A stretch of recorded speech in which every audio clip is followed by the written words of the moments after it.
రోజు ఈ మంత్రాన్ని 11 సార్లు, లేదో 27 సార్లు, లేదో 48 సార్లు, లేదు ఒక 108 సార్లు, లేదు అంటే 1008 సార్లు ఇలా ఈ మంత్రాన్ని జపించవచ్చు. ఈ మంత్రాన్ని ఎంత జపిస్తారో, ఈ మంత్రాన్ని ఎంత మీరు ఆవాహన చేసుకుంటారో అంత శక్తి ప్రాప్తిస్తుంది. శత్రు సంహారం, శత్రు జయం కోసం ఈ మంత్రం. రోగ జయం అంటే రోగం పోయి ఆరోగ్యవంతులు అవుతారు. పాపం దంచబడుతుంది, పాపం అంతా వెళ్ళిపోతుంది. అటువంటి మంత్రం ఇది. అంతేకాదు యోగ సాధన అంటే మీకు మీలో దైవశక్తి అనేది పెరుగుతుంది, సాత్విక గుణాలు పెరుగుతాయి. మరియు మీరు ధ్యానం మంత్రం ఏ పూజ చేసినా పరిపూర్ణ ఫలం మీ పైన ప్రభావం చూపిస్తుంది. ఆరోగ్యంతో పాటు విద్య కూడా ప్రాప్తిస్తుంది. అటువంటి దివ్యమైన ఒక మంత్రమే స్త్రీ యోగిని మంత్రము అని. మన ఇంట్లో ఒక రోజు కొన్ని పూలు పెట్టుకొని ఒక 108 లేదా 11 అలాంటి పూలు పెట్టుకొని దుర్గాదేవికి ప్రతి మంత్రం చెప్పి ఒక్కొక్క పుష్పాన్ని సమర్పించుకోవచ్చు. అలాగైనా ఆచరించవచ్చు. లేదంటే జపమాల తీసుకొని రోజు 108 సార్లు ఈ మంత్రాన్ని జపించవచ్చు.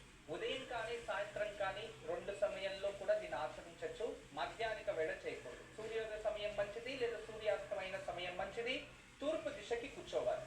లేదు ఇవన్నీ కూడా చేయడానికి కష్టం అంటే ఇంట్లో ఒక దీపం వెలిగించి దీపం ముందర కూర్చొని తూర్పు దిశ కూర్చొని చక్కగా దీపానికి పుష్పం పెట్టి నమస్కరించి, అమ్మా యోగిని నన్ను రక్షించు కాపాడు తల్లి అని చెప్పి, దీపం కూడా ఒక యోగిని అలా ప్రార్థించి ఆ దీపం ముందర కూర్చొని చక్కగా మీరు ఈ మంత్రాన్ని జపించవచ్చు.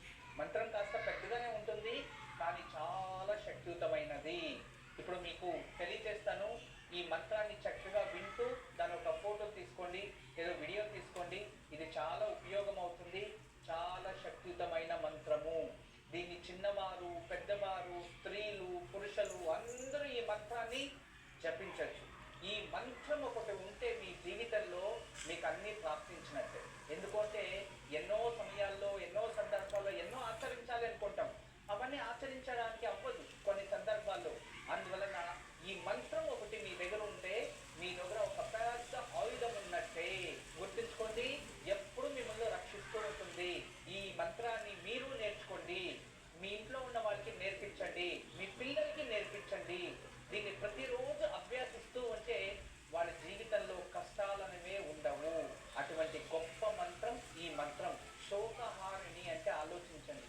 ఎటువంటి శోకంలో ఉన్నా, డిప్రెషన్లో ఉన్నా దాని నుంచి వెంటనే బయటకు వస్తారంటే ఎంత శక్తియుతమైన మంత్రము అనేది అర్థమైంది అనుకుంటా.